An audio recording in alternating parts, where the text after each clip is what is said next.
the Nigerian Network of NGOs membership training is a monthly training that we organize as the Nigerian Network of NGOs, and it is aimed at building the capacity of non-profit organizations that are part of the NNNGO membership on different areas of non-profit management, so that they are able to carry out their activities and along with global best practices. And this particular month for today, we will be partnering with Tolerance Foundation to deliver training on how non-profit organizations can access grants from grant-making foundations like Tolerance. So again, we have the program director from Tolerance, Mr. OJ Ivagba. My apologies if I'm mispronouncing your name, sir, but when you come on, you can correct my pronunciation. And he will be providing us with trainings on how we can access trainings from foundations, and specifically the tolerance approach. So I'm really excited, and I hope that participants at this training are as excited as I am. I hope that you have your writing pads or your virtual note takers that will be taking the notes for you. Again, we are recording this session, so rest assured you will get this recording after the training. Without further ado, let me invite Mr. OJ to come on so that we can commence. Mr. OJ, are you ready? Please note that when we share the link to register your attendance, please fill that attendance so that you have your details after this training. Thank you. Mr. OJ, you have the floor, sir. All right. Good morning, everyone. I hope you can hear me clearly. Yes, we can. Okay. Great. It's a privilege to be on here. Trying to share. I know you said it's like a training, yeah. And I'm looking at some of those in our participant menu over here. Lots of executive directors and all of that. So yeah, maybe just call it like a refresher, and then really talking about just some of what we need to consider as we all look for support to achieve our core goal, which is to bring about, that development outcomes for our communities, our society, wherever it is we're operating from, based on what we do in the social space. So my name is OJ, and I lead the team here at the Tolerance Foundation. I guess I probably pop up one of my slides and just show some of who we are quickly, and then just talk about, so I've been in the sector for, maybe I do a quick background. I've been in the sector for about 20 years. I've worked across the spectrum of youth work, social entrepreneurship, some nonprofit management, and presently I work in the philanthropic space. And, grants are always the major issue we talk about with colleagues, with peers, when you meet yourselves. Everybody is wondering how we're able to access grant A or grant B. And some of the challenges that we experience based on our own passion to bring about change, and some of the constraints we come across, especially when it comes to accessing grants. So let's just move on quickly with the slides, and I'll run through some points on that. Okay, so just a quick story about our foundation. So we are called the Tolerance Foundation. People might have heard of Tolerance lately, maybe because of the acquisition. Tolerance is a business, really, but we are the family foundation, and we're set up by our founder, who is our chairman, Mohan Baswani. And what he really wanted to do was to continue the legacy of his family, his grandfather and his father. They've been people who've been in philanthropy for decades, for over 100 years now, and our name, Ishq, really was like an acronym of his mom and his dad's name. And in his own local dialect, which is Hindi, it means love. So much of what we do is from that approach of, improving the quality of lives of people across our geography based on that innate will to show love, and based on what our chairman loves to do. So please move on. So essentially, I was interestingly, some days back, I was looking at I saw some article about grants making and all of that, and I just wanted to bring this to mind. So because sometimes when I talk to lots of founders and leaders of nonprofit, and people have a lot of frustration on why they're trying to access grants, the fact is that 95% of the giving, essentially, that we all are trying to access, is coming from the global north. And a lot of the problems are here in the global south, I mean, in Nigeria, Africa, but we really have, even in Nigeria, if you were looking at those who were grant-making organizations in Nigeria, probably can count them off your fingers, right? But the significant bulk of those who are giving are in the global north. Hence, there's a need for us to be sure, beyond our showmanship, when you meet people who are really interested and passionate about what they're leading, you are able to present a good case when the opportunity arises for you to access a grant. And then you don't feel frustrated that you've been working for so long and, it seems you're wondering why these people can't just see what you can see. They can't see because one guy in the global north, number one. And you really need to have something compelling to really, really drive home your point, what you can leave or what you've lived, maybe a lived experience, or what it is you are dealing with. And also because of the numbers, I think NNNGO, the last time I checked, probably had more than 19,000 members alone. You can imagine those who are not even members, and everybody is trying to access all sorts of grants. So I'll move to the next slide. So typically when we talk about grants, really, and I just like us to also remember this, that basically there are like two types, really. Essentially, that really affects much of what we do too. We talk about restricted grants, right? They have specific requirements, the purpose, limitations, tied to their use. There are some conditions you can't change, so they're just restricted. Some of those type of restricted grants that you see will cover one of these types of areas. Some of them are general operating expenses, right? If it's restricted, it means when they give you that grant, it is tied strictly to that. You can't, by your own will, determine what you want to do with it. You need to stick to that, and that's what we call grant compliance, right? Some are for direct program development or expansion, implementation. Some actually are directly at staffing and personnel costs.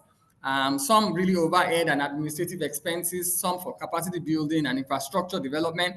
Some are even for emergency context, right? And you're supposed to use them just for that emergency context. So the reason I want to say this is also that grant making, I mean, we talk about grant makers and those who access funds, you need to build a relationship, and your ability to comply in little requirements opens up doors for some of what we have in terms of unrestricted grants, for example.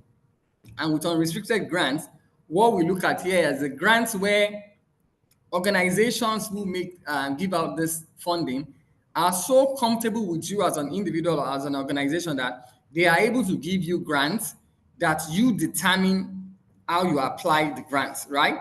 You then take the grants and then report to them based on what exactly you've prioritized that funding for.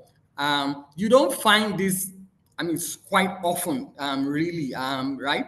It takes a while for some organizations, right? You need to build trust. And you know that trust you can't plead for trust or you can't request trust. You need to earn trust. And you can only earn trust by operating and executing grants effectively with all the due diligence over time, such that people know, even if they are not the ones who will give you the grants, they can refer you to someone else who can give you that unrestricted grant. So we need to note that typically, many of us have been into the business of applying for grants. You're either responding to a vehicle that's a request for grant proposal, request for applications. Some are solicited, some are unsolicited. Solicited meaning probably someone is reaching out to you to ask you to apply.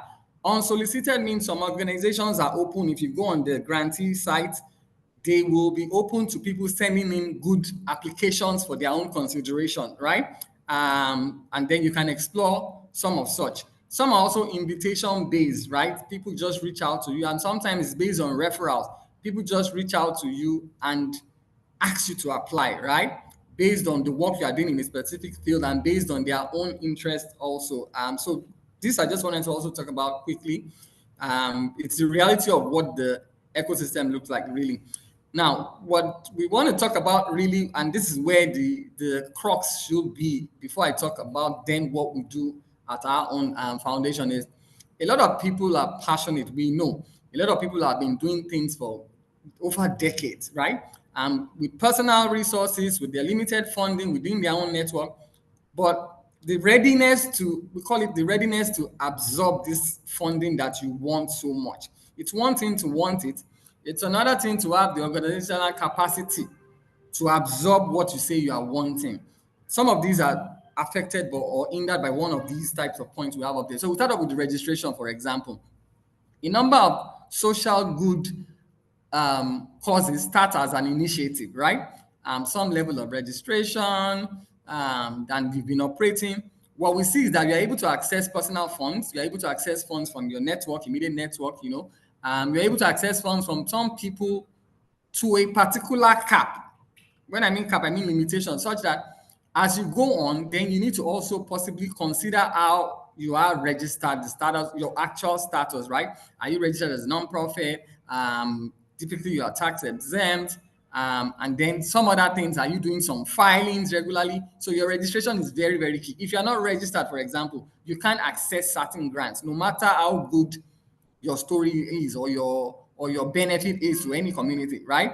And that's why certain people, certain grant makers are okay with people who are proximate organizations, community-based organizations, who are doing some work in some space. However, as you grow, your status in terms of your registration and structure will need to evolve. Otherwise, you cannot access that type of capital you're hoping to get. Another critical thing we look at in grant making is your mission alignment. I mean, an health-focused grant maker will not be interested in your sports program. I mean, there's no way you want to argue it. It's called disalignment. So the first thing we also want to do is that what you are offering to this grant maker, is it aligned? Some of the grant makers normally have maybe on their sites clearly articulated how they fund and what they fund. Now, they won't shift the bar because of your good story or your plea or your appeal to their emotional side. It's structure, and that's what we call structure, and that's also what we hope even organizations end up doing, being structured for what niche or what area are you operating in. It opens doors when you've been able to carve that out. It helps you understand alignment. And if a grant maker was also going to look at your application and look at your organizational profile, and they find out, for example, you are doing everything, you are trying to address every issue, they wonder how aligned you are with what they are aligned with. And then they start to wonder what depth you actually come with. And then you might wonder, oh, but I've been doing these 10 different activities, different sectors over the past decade. I'm known for it. Yeah. But as you go on also, people want to work with organizations, particularly grant makers, that are well structured and aligned with their mission, right? So you want to look at your own mission alignment. Interestingly, a lot of nonprofits also don't have clearly articulated mission statements that even helps anyone understand who they are, and what they will be doing. I mean, that's by itself, it's an activity for a whole day, helping people ensure that sometimes when I hear people talk about their mission, it's really one or two activities they are doing. It's not really their mission. And you might need to get help to understand what exactly is your mission as an organization, because the first check is, are you registered? A lot of us might be registered, right? The next step is mission alignment. So if you've sent a 50-page proposal to someone, even though they were asking for, open application, unsolicited grants application, once they read through what your mission statement is, what exactly you claim to want to do, the case closes for many organizations at that point, right? Because there is no mission alignment. That is directly linked to having clear goals and objectives for the particular program intervention you are suggesting, clearly defined, clearly structured. Presently, I'm working with some friends on supporting some teams in East Africa, working on projects, and we've been going back and forth reviewing proposals from different initiatives, and they get frustrated sometimes when you are telling them your goals and objectives are not clear, and maybe you can see it sometimes, but in professional and formal writing, if you can't articulate it well, we don't understand it. It's not about fluff, just writing a long passage, long paragraph. No, going straight and being clear about your goals and what your objectives are. What people do with that is that they also assess what you're saying you want to do, and gradually start assessing the capacity of your organizational capacity assessment to see that you're even able to achieve these same set of goals you claim to be driving. Collaborations and partnerships are important because sometimes you can't do it all. But if you're able to demonstrate even within, let's say, like a proposal or as an organization, that you already have some collaborations and partnerships that manages some other related aspects of your programs, it shows that you are strong, it shows that you are connected, it shows some better structure viability for you as an organization, as a project. So we talk about that also. We talk about then a strong proposal writing capacity. This is another pitfall for so many people. I receive lots of proposals, even though I don't take unsolicited proposals, and even sometimes just reading through. And I also have many friends in the sector who send out proposal. This is one area we need to work on. It's a bit easier and not so easy, even when you have an organization that gives you a framework, right? Some organizations give you a template to populate. But the problem is people struggle even to address what is required in each of those sections, right? So they ask for a program narrative, they ask for an approach, they ask for your methodology, and you are not addressing that. It's beginning to get problematic once you get to that type of situation. So your proposal writing, I mean, there's all sorts of trainings. A couple of organizations on ground do a lot of trainings. You might need to visit the EDC. I think they do some social sector training on proposal writing. And sometimes, I mean, based on your pocket, based on capacity, and based on who you are trying to approach, you might need to get some people who are quite experienced to help you with the proposal writing. But it's something you can do and grow on, really. And with practice, you get to the point where you are comfortable, you understand the line items you need to address, and you understand how to address it professionally, and then you can get some support on that. Once your proposal doesn't interest someone, it won't take them about 10 minutes to read through the first header. The need statement, for example, some people tell you to the context of what you say you want to do. What's the problem? Like I said, 95% of those giving you are in the global north. Your need statement, for example, such that it captures the emotion and the visual understanding of the person reading it to understand the context, and then clearly what you are then proposing to do through your own intended action or through your program, and then they can assess that. Importantly, what we tell people to do is that when you talk in terms of those type of section, you don't want to use a lot of fluff. You need to use facts, you need to use figures. The challenge in Nigeria is sometimes the work we are doing, you don't have a lot of data to back it. You need to find it. That is just sad. Because if you are just saying, for example, so many people in Nigeria are hungry, so many people in Nigeria are unhappy, it doesn't work that way. You need to give us some facts, some data, right? So proposal writing is a major challenge, and you need to overcome it through support, through membership organizations like the NNNGO, and through some other social sector organizations in Nigeria that even offer courses next to free to develop your capacity on that. Budgeting and financials, very, very important. This is why we tell people, even when you are running a community initiative, before you became a full-fledged nonprofit or however you want to define it, it's good to learn how to keep basic budgets, basic expenses. It shows us you have the foundation, because when you are going to say you've been operating for 10 years and someone tells you to tell them about some of your finances, what your annual outlays are for your programs, and you don't have things like that noted, you don't have it detailed, you don't have any type of financial statement, you can't access certain capital. That's just it. You can't get to that point. So that's a major issue we need to work on. I was at an event also, and someone was saying, oh, I think this has been the bane of their own nonprofit and all. And someone was saying, oh, you need to get someone who is good with financials also to help people manage, so that you don't get into problems in executing programs. But finding someone who is reputed, finding someone who might either, I mean, we're a non-profit organization, many of us. Sometimes you can get people who can give expert advice, expert opinion, and support, even pro bono at a very, very subsidized. So you need to find something to do about that. You can't avoid it. Generally speaking, your organizational capacity is one thing you need to understand. So I speak also with a lot of people, and they are working on level A, and they believe they should be on level B, they believe they should be on level C. But then you need to look at your own capacity, your team, for example, and some of what I've even said before now. What are you able to pull through? What resources do you have internally?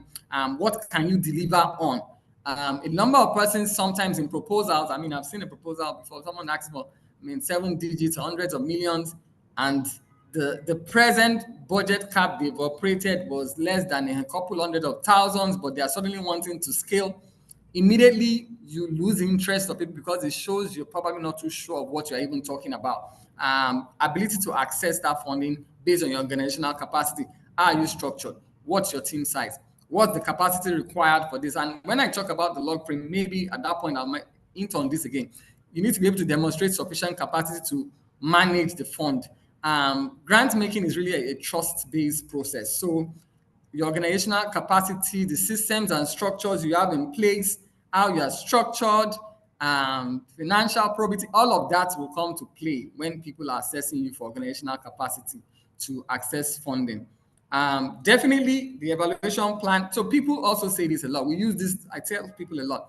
We use certain terms loosely. We talk about, oh, I've been working for 10 years and we've impacted 10,000 people. I mean, that word, the higher you go in the development space, you understand that a number of the things we do are just beneficial, really.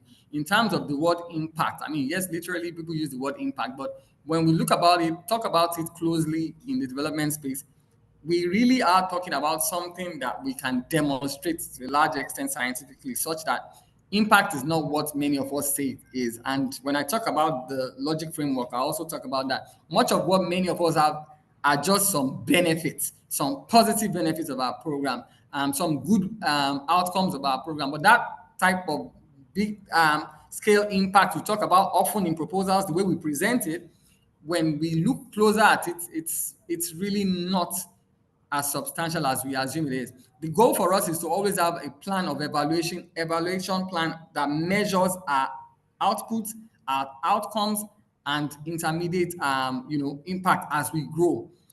Some people do a lot of good work, but they don't have a plan, they don't have a mechanism to evaluate it. So they assume, why are you wondering? We've been giving 100,000 children school bags every year.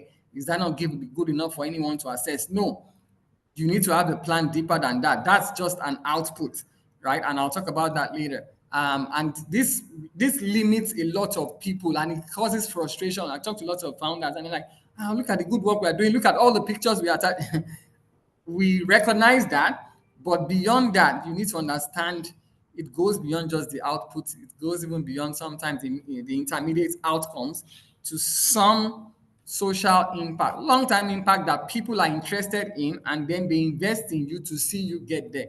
A sustainability plan is quite important, depending on what your program is offering, what your intervention is saying it's going to deliver.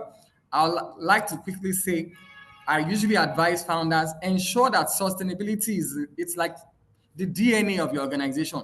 In every aspect of your organization, think about ways of making sure what you're doing is sustainable, right? From the way you recruit, from the type of recruitment plan you have, from the way you train those you recruit, from the way you use resource, all of that deals with sustainability, such that when you then do also your intervention, sometimes you talk about partnerships also. Sustainability plan might even be the fact that if I hand all these people I'm offering this intervention for 5 months, there's a plan to connect them to organization C that has the capacity to take them further. If we don't think thoroughly initially when we are ideating our programs and interventions, you won't have all of this, you won't think about all of this. But when the grant maker is assessing your application, they are going to filter it. We will filter based on all of this to say, well, this is good, but then after that, what happens next? So please, you can move on. So the next thing I just want to talk about, which can help us achieve some of this, is having a logic plan. A lot of people get scared when they talk about developing a program that like, they don't understand it. You need to understand it, particularly as founders, if you're the ones driving your initiative, otherwise you need to have people within your team that understand this. Pre-planning, pre-program activities deals with assumptions and risk. This is where we know if you've also done a thorough job, right? So it starts there with all those sorts of assumptions and risk. You are the proximate organization, you are the one based in Nigeria, you know what the risk spectrum is, you know what the assumptions are. These are the things that you consider when you are designing an intervention, designing a program, designing a project, right? And then based on all of that, things like your priorities, the problem analysis, the stakeholder analysis, even mapping the possible funders you want to reach out to, the risk analysis and the monitoring from all of that, you start thinking about them. And then based on that, you start ideating or itemizing resources or inputs that are required. Staff, the time, the money, the equipment, infrastructure, possibly technology required, some type of partnership required, because you don't always need to be the only one doing it by yourself, right? The more partnership you actually get on board in a proposal, we see that it's like a shared vision with other people, the possibility of it even being stronger, an ability to stand the test of time. right? Stakeholders required. If you don't do a proper stakeholder mapping and you design a program, it will have what we call a false start.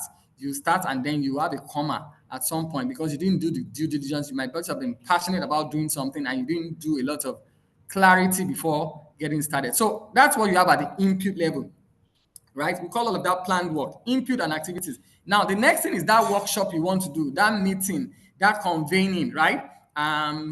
Maybe the number of meetings you want to do, where you want to do, all of that, workshop meetings, the service you want to deliver, those are what we just call activities.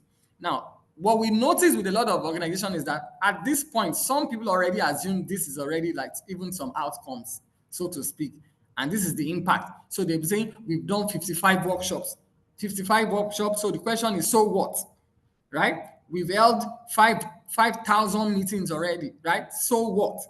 I mean, we always ask that so what question. So that so what then leads you to maybe the next question, the next step.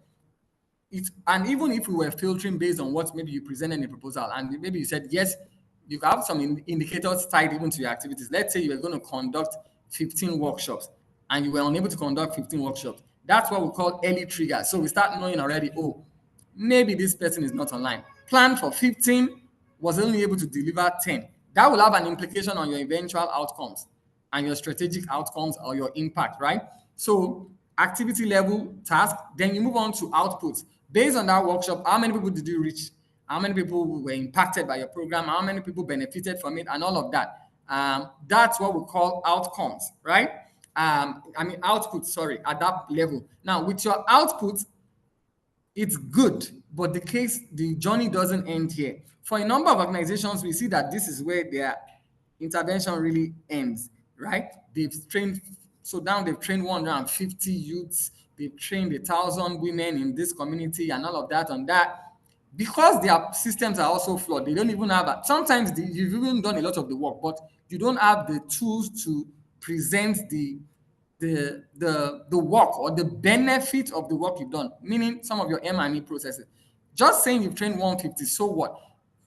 Right? If you have some M&E processes on board, maybe you can track qualitative and quantitative data of the change you've made through that training. So we won't be super excited like we see in a lot of proposals when you just have large numbers for your output. 50,000 youth have been trained over the past 2 weeks, right?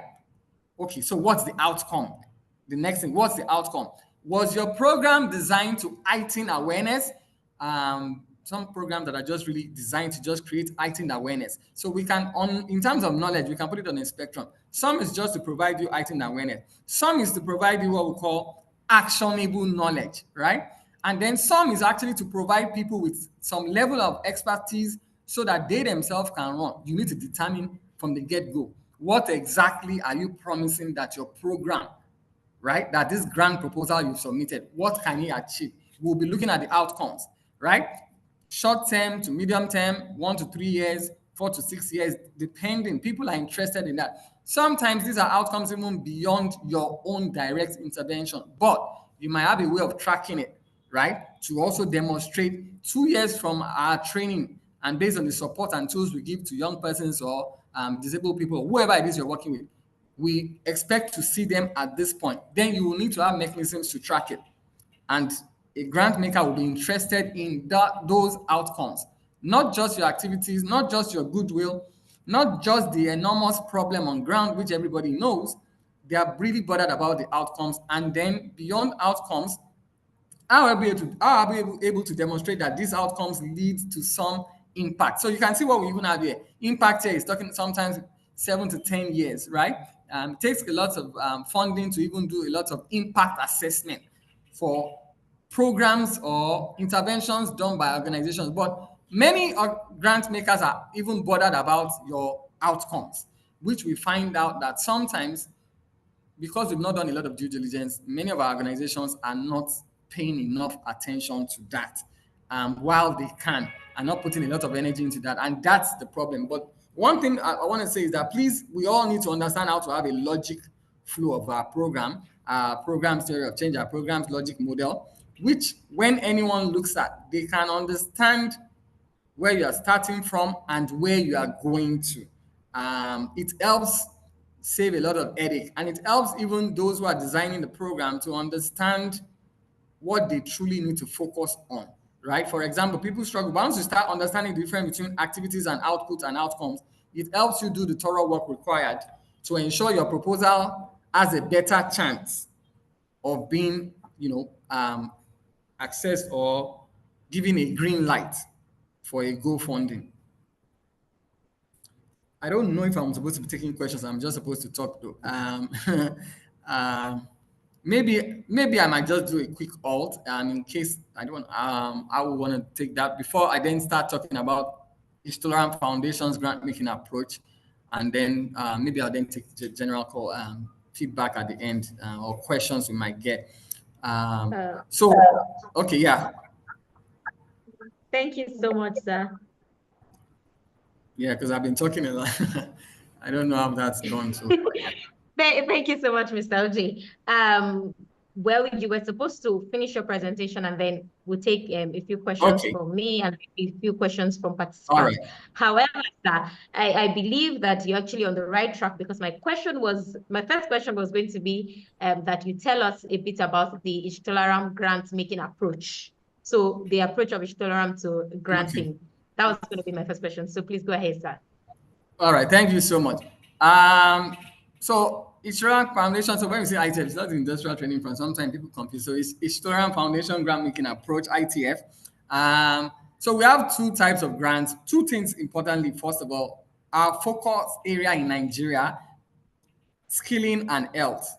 Those are the two things we fund. If it's not skilling, if it's not health, we don't fund it.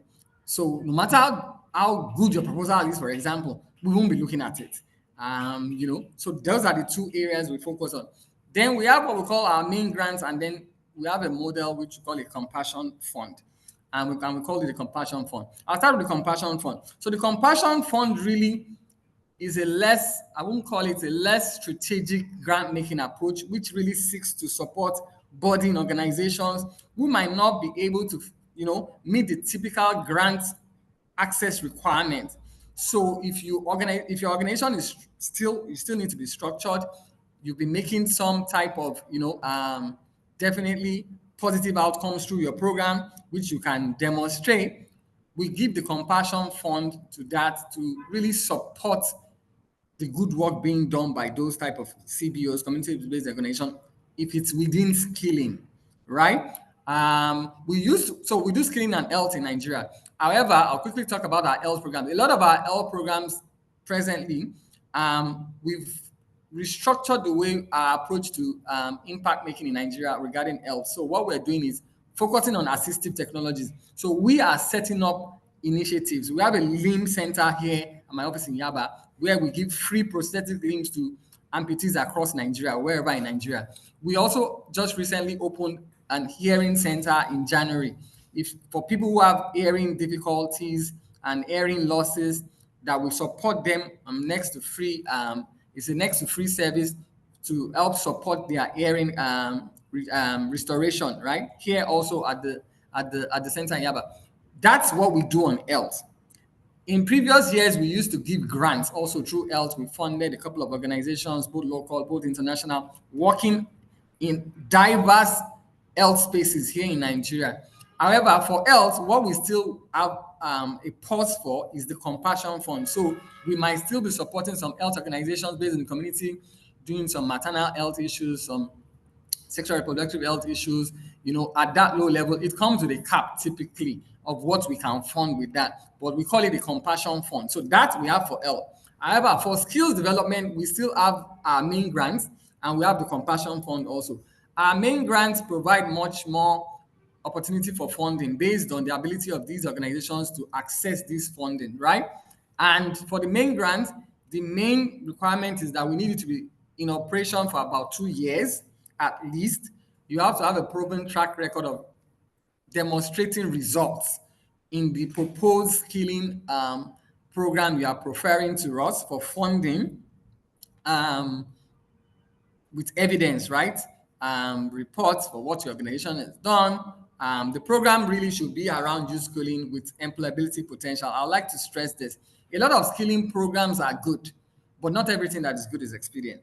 particularly for us. And we also know that there are lots of grant makers across board that already fund different aspects of skilling anyway, or youth development. But what we want to fund is we want to fund skilling programs that can demonstrate ability to transition through outcomes their trainees into employment, either waged or self-employment. Skilling programs that are targeted at youth that can demonstrate ability to transition them post-training into waged or self-employment. Those are the skilling programs we typically want to fund. We don't do sponsorships. We don't just sponsor conferences. I mean, they might be somewhat related to youth employability and all that, but we don't fund. So we've carved a need, and we don't do infrastructure.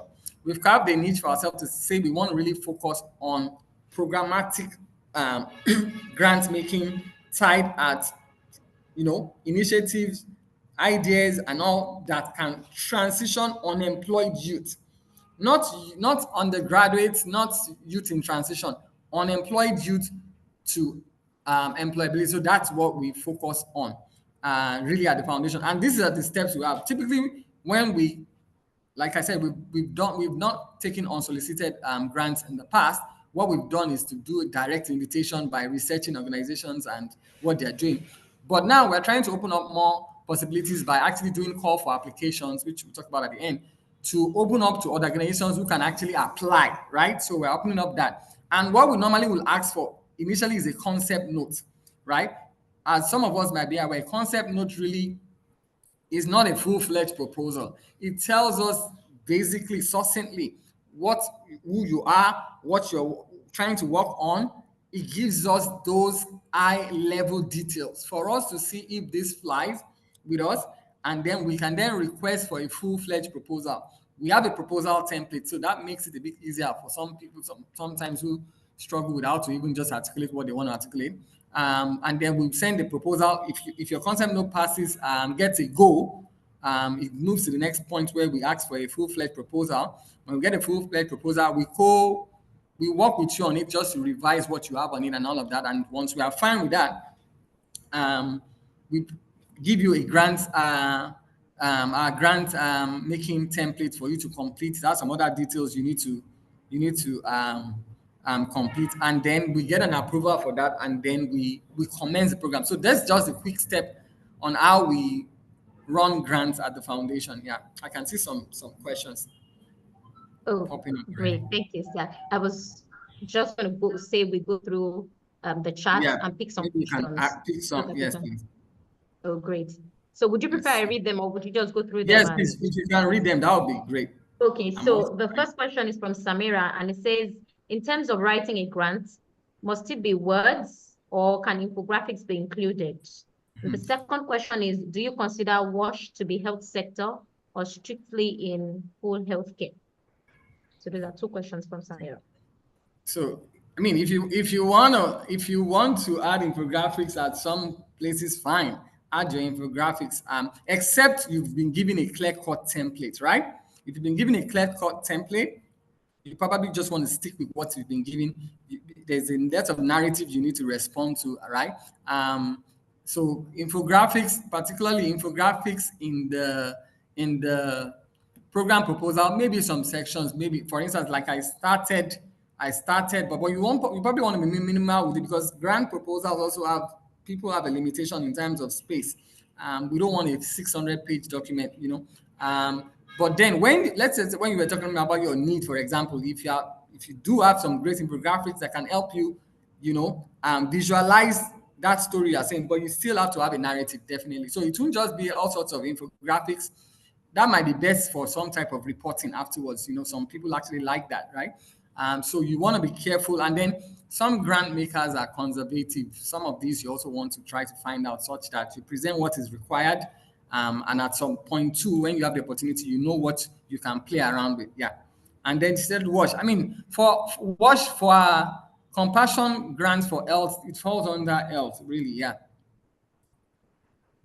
We will consider that under our health, yes. Yeah. All right. So another question is, what are the areas focused on for this skilling funding? So youth skilling across the spectrum.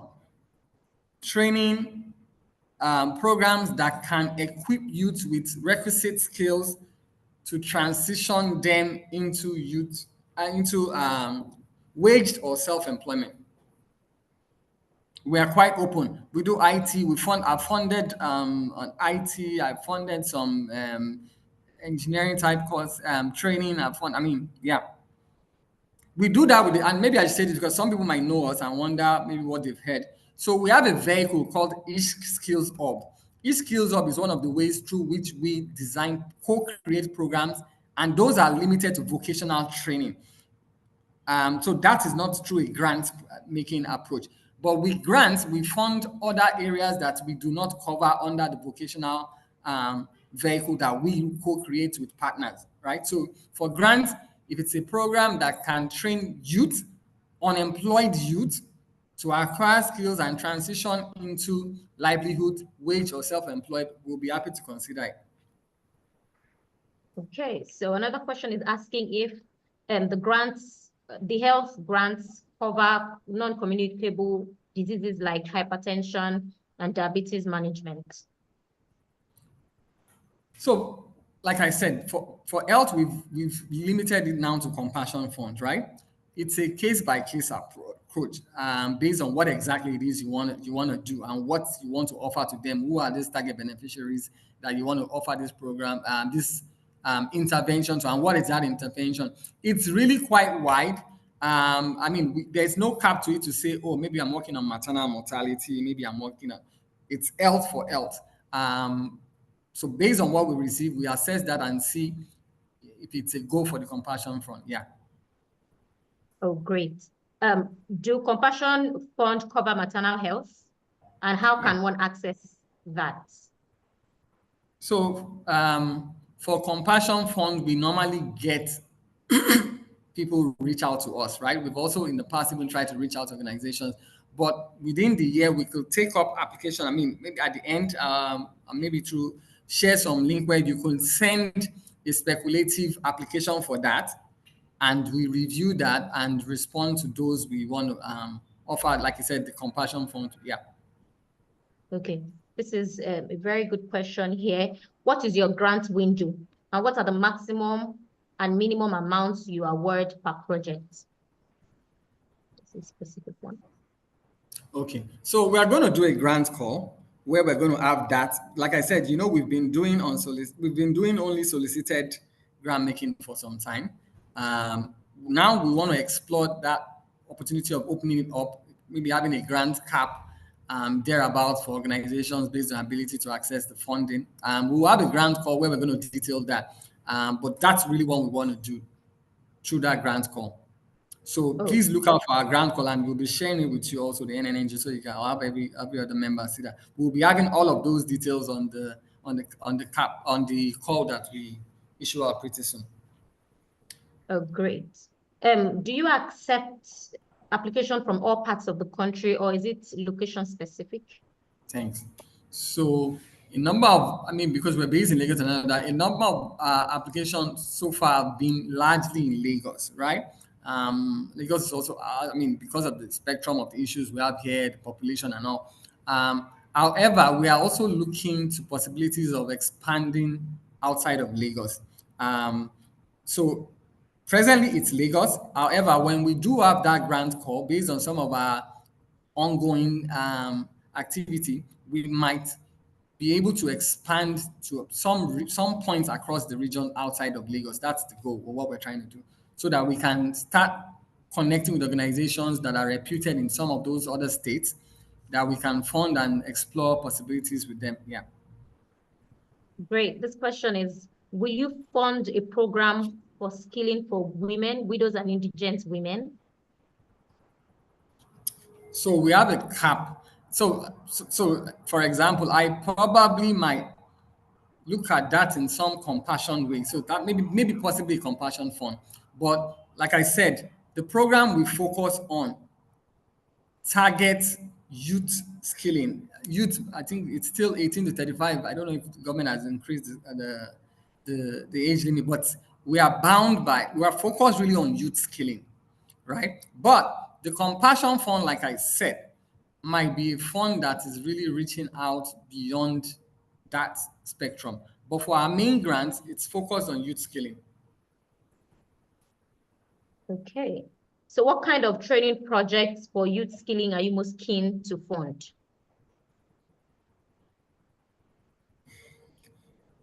I mean, it's the spectrum of what you have available there that works. Like I said, we work already on vocational skilling extensively through the eSkills Hub, through which what we do is we engage reputed vocational training institutes in Lagos, and we fund the training of youth at those institutes, and then it's designed for them to get trained, get placed on internship, and then we provide them with the requisite tools to try to transition into employment. That's largely vocational skills. So with my grant funding, I typically want to fund what I'm not doing within the vocational training program. And my vocational training program focuses on building construction, carpentry, masonry, plumbing, and fashion. Now, for my grant making, I'm looking at things outside of that. Like I said, I've done IT, I've done some mechanical engineering type training. We've done some hospitality funding, and we still have some presently. I mean, the spectrum of what works outside of what I already have within ISK is what I'm looking to explore. What we can demonstrate that works. Yeah. Well, that looks like we've gone through all of the questions in the chat. However, we're still taking more questions. If you have any questions, you could send in your question via chat or click on the raise hand button. Okay, so another one is, do you fund health advocacy, accountability, and capacity building related activities under the health funding? So the health funding is for compassion funds, and it's really programs that are directly relatable to. So I'll give you some ideas. We've done neonatal kit sets for young moms or thereabouts in the past. We've done programs on, sexual reproductive health type training for vulnerable adolescents and thereabout. Things like advocacy, some seminars and stuff. We typically don't fund those. We particularly with the health grant, it really targeted at the end beneficiaries right there. Things that support the immediate needs, right? So we don't do a lot of those advocacy type funding of advocacy type programs. Yeah. Okay, sir.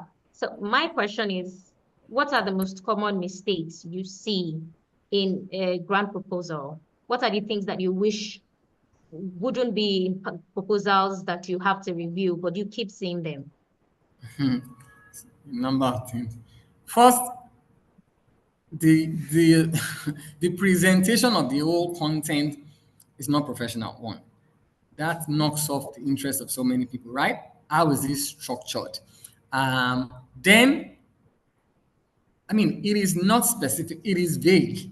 It is vague. It is flawed. Now, it is vague because you're saying, like I said, I see a lot of this program has impacted so many people. They're impacted how? There is no data. There is nothing substantial to read. Pictures of the program going on, people smiling and people receiving a gift. Fine, right? We find that struggling. So once we see that your approach, right, and also even the cost benefit, cost efficiency of the program, the M&E structure designed around it, right? It's not strong enough, particularly the higher you go in terms of your ask for grant. If you don't have those tools or those structures in place, you wouldn't be taken serious, irrespective of how long you've been doing what you've been doing, right? Being able to demonstrate that you've tracked some of those who benefited from this program, like you said, 10 years ago, and this is what they were able to do, right? We find that missing a lot of what we review, and it's really just about the need to do an activity, and there's a limit to which you can support those types of organizations really that are just keen about continuing to do the activities they do. And like I said, also sometimes their capacity, they are trying to do so much rather than streamline what they're doing and having a niche based on what the best foot they can put forward. Once you see someone who is promising to do 20 different things, to different people. You even wonder, why are you stretching yourself across all these? These are different areas for different people to focus on, right? It tells us something is not too fine in terms of their understanding of how to actually achieve sustainable impact. So you wouldn't go forward with that. Okay, sir. So I will take about 2 more questions from the chat, and then we will round off. So under the, okay, somebody's asking about agriculture. Is that an area where you can consider skilling funding? Some areas of agriculture? It depends on what exactly the intervention is saying it wants to do. Are they some skills they want to give? Are they talking about? Are they trying to train people to become farmers? Are they trying? I mean, it depends. Really. So, like I said, I mean, try to make it easy for people to say our goal is to fund youth skilling to acquire requisite skills that can demonstrate ability to transition them into employment, wage or self-employment. And based on what is innovative, based on what's available, based on what's ingenious, we will look at some of those type of opportunities to fund, provided there is a track record of it being able to achieve exactly what you're proposing, I fund. All right. So this last question is about if your organization would be willing to fund new NGOs that are just about to start their skilling programs. No. What's that? For example, yeah, no. So you can see the requirements. They've not been around for 2 years. And that's the way other grant making organizations also. You need to be around, you need to demonstrate presence, you need to demonstrate results, right? So that would be a no-go for us once we look at the application. That would be a no-go. I can see someone mention something about the cleft palate. I think it just moved. I just lost it. Something about cleft Yes. palate. So under the health compassion, will you be willing to fund NGOs that provide free treatment of cleft palate? Yeah, we could consider all of those really under compassion. Okay. So great. It looks like our time is fast spent. So it's already 11:58. And it looks like we are taking all the questions. Okay, except this one. The channel keeps asking when to expect this grant call. When do they expect it? Okay, first of all, let me see that slide. I think I do have a slide on that here. Okay.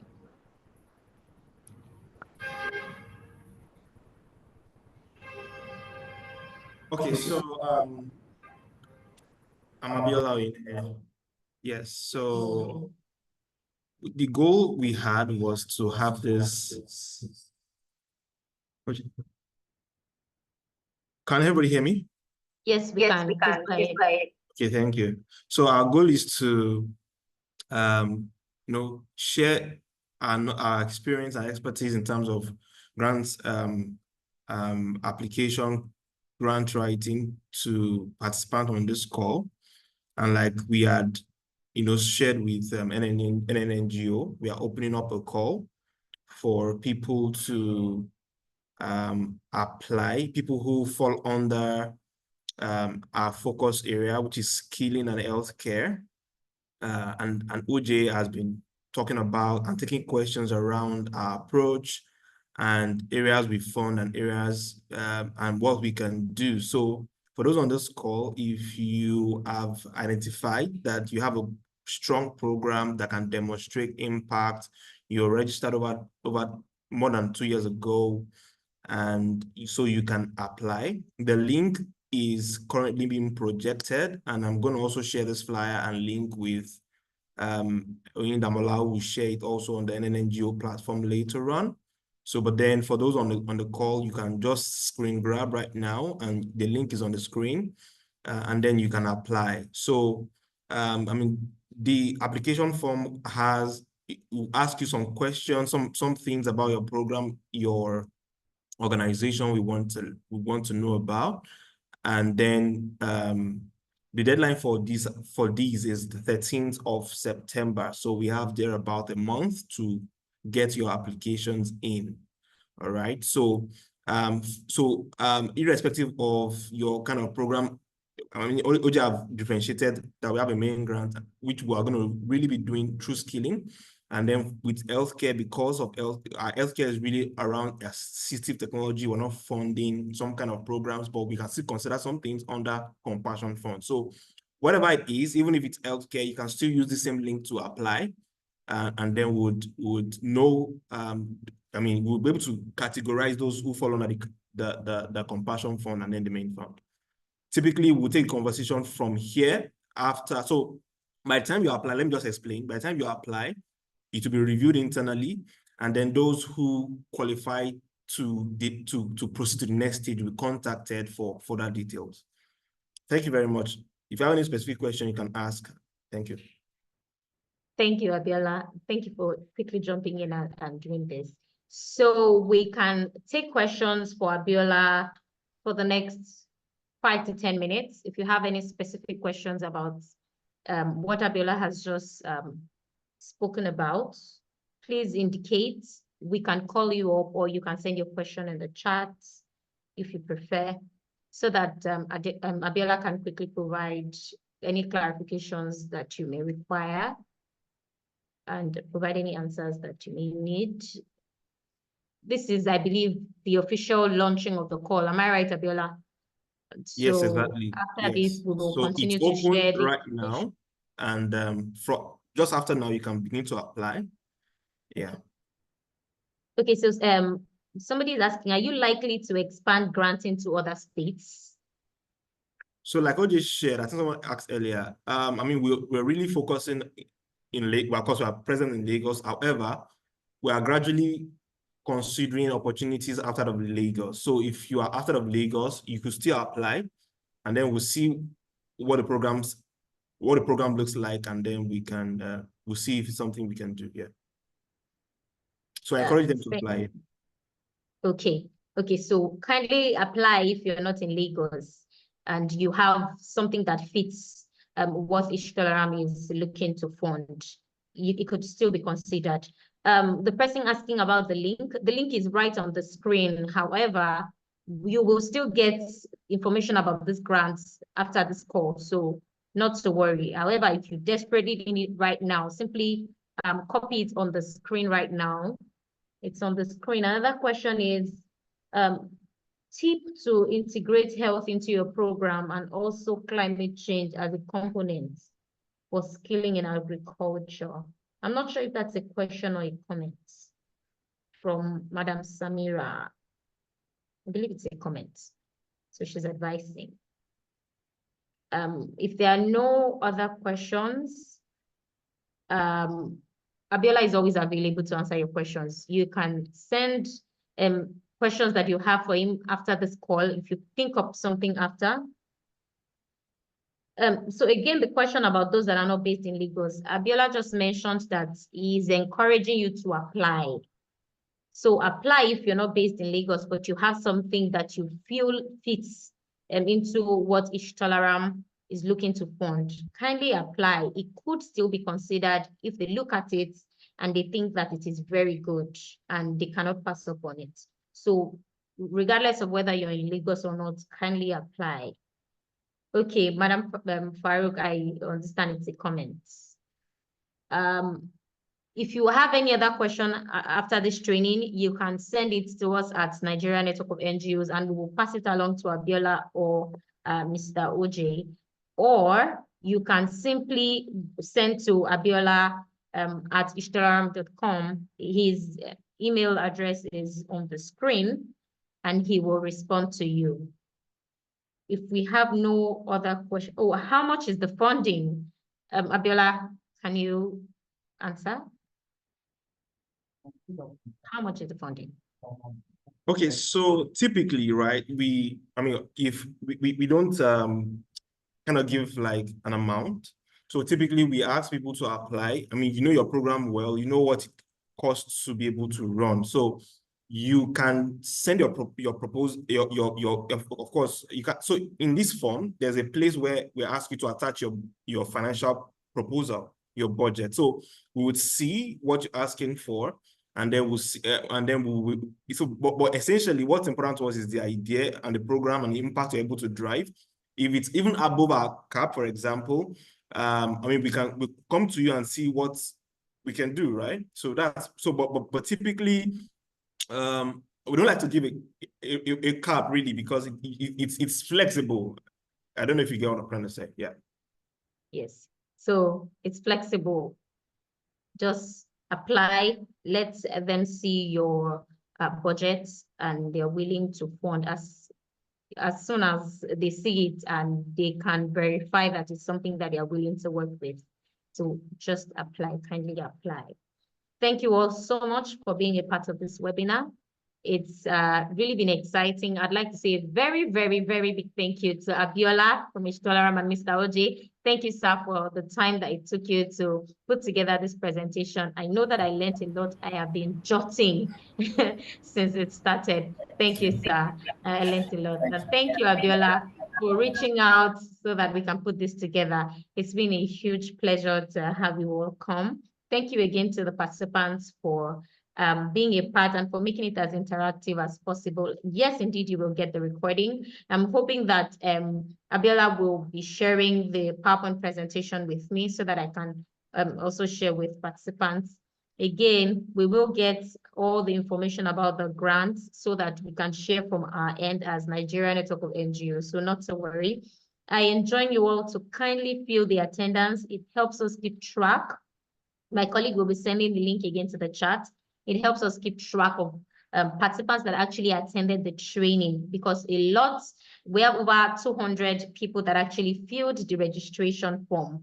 However, not everybody attended. We have just a little over 60 or so participants that attended. So we are able to keep track again of those that actually attended and follow up with you. We are sending the link now. So please click on that link and register. So I'm sending it now so that it helps you. So please register. That's the link that I just sent now. I've just resent it. Please click on the attendance. It helps us keep track of how many people we were able to train in partnership with Ishtolaram. Ishtolaram is also able to get your details for the people that actually attended the training and were able to follow up. Thank you all so much again for being a part of this training. Thank you, Mr. OJ. It's been a pleasure. Please do enjoy the rest of your day, sir. Abiola, talk to you soon. Bye.